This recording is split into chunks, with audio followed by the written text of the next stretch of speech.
আকাশবাণী আগরতলা স্থানীয় সংবাদ পড়ছে দেবাশিস দে। মুখ্যমন্ত্রী অধ্যাপক ডাক্তার মানিক সাহা বলেছেন, সুশাসনের প্রকৃত অর্থ হচ্ছে দুর্নীতিমুক্ত প্রশাসন ও মানুষের চাহিদাগুলিকে প্রাধান্য দিয়ে তা বাস্তবায়িত করা। আগরতলার প্রজ্ঞা ভবনে গতকাল সুশাসন দিবসের অনুষ্ঠানের উদ্বোধন করে তিনি এই কথা বলেন। মুখ্যমন্ত্রী বলেন, কেন্দ্র ও রাজ্য সরকার পণ্ডিত দীনদয়াল উপাধ্যায় ও অটল বিহারী বাজপেয়ীর আদর্শে অনুপ্রাণিত হয়ে সমাজের অন্তিম ব্যক্তি পর্যন্ত সুযোগ সুবিধা পৌঁছে দিতে বদ্ধপরিকর। তিনি বলেন, সব সুবিধাভোগীদের কাছে সাহায্য পৌঁছে দিতে প্রতি ঘরে সুশাসন কর্মসূচি পালন করা হচ্ছে। তিনি বলেন, G20 সম্মেলন ত্রিপুরাকে বিশ্বের মানচিত্রে প্রতিষ্ঠিত করেছে। ফলে প্রচুর সংখ্যক মানুষ এখন ত্রিপুরাতে আসছেন এবং এর ফলস্বরূপ ত্রিপুরার মোট আভ্যন্তরীণ উৎপাদন বেড়েছে। মুখ্যমন্ত্রী বলেন, অর্থনৈতিক উন্নয়নের সঙ্গে সামাজিক মান উন্নয়ন জড়িত রয়েছে। তিনি বলেন, রাজ্যে সুশাসন প্রতিষ্ঠিত হওয়ায় উন্নয়ন বেড়েছে। ত্রিপুরা এখন সম্পূর্ণ সন্ত্রাসমুক্ত বলে সন্তোষ প্রকাশ করেন মুখ্যমন্ত্রী। রাষ্ট্রপতি দ্রৌপদী মুর্মু আজ নতুন দিল্লিতে ব্যতিক্রমী কৃতিত্বের জন্য 7টি বিভাগে 14টি রাজ্য এবং কেন্দ্রশাসিত অঞ্চলের 17 জন শিশুকে প্রধানমন্ত্রী রাষ্ট্রীয় বাল পুরস্কার প্রদান করবেন। শিল্প ও সংস্কৃতি, সাহসিকতা, উদ্ভাবন, বিজ্ঞান ও প্রযুক্তি, সমাজসেবা, খেলাধুলা এবং পরিবেশ রক্ষায় কৃতিত্বের জন্য এই পুরস্কার প্রদান করা হয়। এদিকে প্রধানমন্ত্রী নরেন্দ্র মোদী আজ ভারত মণ্ডপমে বীর বাল দিবসের অনুষ্ঠানে অংশগ্রহণ করবেন। অনুষ্ঠানে সুপোষিত গ্রাম পঞ্চায়েত অভিযান চালু করবেন প্রধানমন্ত্রী। বিজেপি নেতা তথা রাজ্যের মুখ্যমন্ত্রী অধ্যাপক ডাক্তার মানিক সাহা গতকাল প্রদেশ বিজেপি কার্যালয়ে আয়োজিত এক সাংবাদিক সম্মেলনে অভিযোগ করেছেন, কংগ্রেস দল বরাবরই বাবা সাহেব আম্বেদকরকে নিয়ে বিরূপ মন্তব্য করে আসছে। তারা আম্বেদকরকে কখনো সম্মান বা উপযুক্ত মর্যাদা দেয়নি, অথচ তারাই এখন B.R. আম্বেদকরকে নিয়ে রাজনীতি করে চলেছে এবং মানুষকে বিভ্রান্ত করার অপচেষ্টা চালিয়ে যাচ্ছে। সাংবাদিক সম্মেলনে উপস্থিত ছিলেন বিজেপি সভাপতি সাংসদ রাজীব ভট্টাচার্য, প্রদেশ বিজেপি মুখপাত্র সুনীত সরকার। খ্রিস্ট ধর্মের প্রবর্তক প্রভু যীশুর জন্মদিবস বড়দিন রাজ্য গতকাল বিপুল উৎসাহ উদ্দীপনায় উদযাপিত হয়। এ উপলক্ষে আগরতলার কাছে মরিয়মনগরে দুদিনব্যাপী ক্রিসমাস মেলা শুরু হয়েছে। মেলায় প্রচুর লোকসমাগম হয়। মরিয়মনগর গির্জায়ও প্রচুর লোকসমাগম ছিল। এছাড়া রাজ্যের অন্যান্য প্রান্তে গির্জাগুলো আলোকমালায় সাজিয়ে তোলা হয়েছে। বড়দিন উপলক্ষে নানা অনুষ্ঠানের আয়োজন করা হয়। গতকাল রাজ্যের পিকনিক স্থানগুলোতেও ভিড় ছিল।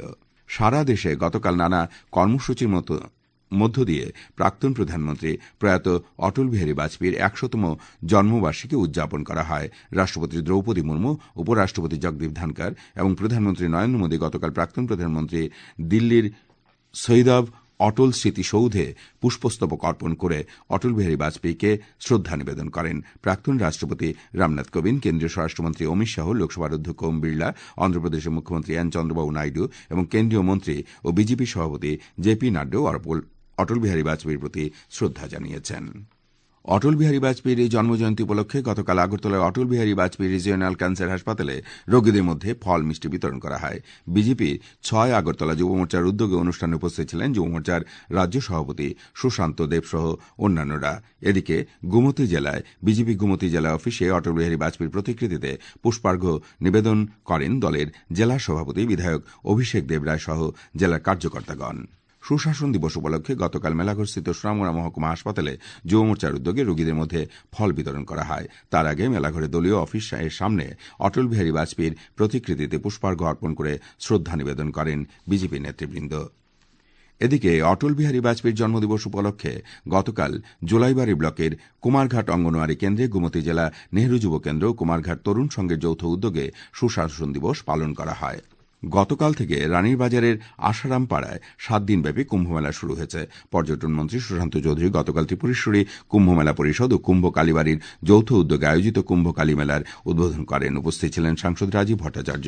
মন্ত্রী শ্রী চৌধুরী বলেন, আর্থিক অবস্থার কারণে কুম্ভনগরীতে গিয়ে কুম্ভমেলায় যোগ দিতে অসমর্থ হন অনেক রাজ্যবাসী। তাদের কথা চিন্তা করে এই মেলার আয়োজন করা হয়েছে।